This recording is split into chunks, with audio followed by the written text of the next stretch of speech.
Virginia and North Carolina enter the early phases of reopening their economies. President Trump says other states need to do the same. This as health experts on Capitol Hill cautioned against moving too quickly for fear of spreading COVID-19.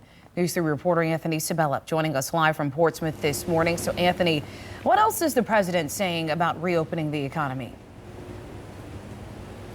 Hey, good morning, Jessica. Well, President Trump is calling the coronavirus pandemic the worst attack the country has ever seen. Worse than Pearl Harbor, worse than 9/11. Now, the country, of course, has seen tens of thousands of deaths from COVID-19. And while some areas are starting to see numbers sort of stabilize, over half of states saw new cases rise over a 3-day average last week. Still, the president is insisting governors start to reopen their states. Former CDC Director Dr. Tom Frieden was on Capitol Hill yesterday cautioning against moving too quickly, saying the outbreak is only beginning. A California epidemiologist says he's already seeing examples of new spikes in coronavirus, adding testing and contact tracing should play a big role in managing its spread.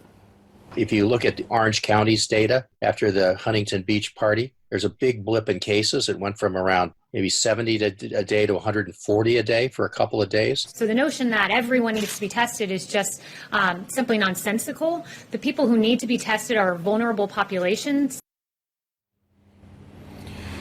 And the White House says so far the country has tested 7.5 million people for coronavirus and as plans ramp up to reopen the economies here in Virginia as well as in North Carolina. We're, of course, going to be following those developing updates the entire time. So look for those updates both on air and online at WTKR.com. We're live here in Portsmouth. Anthony Sabella, News 3.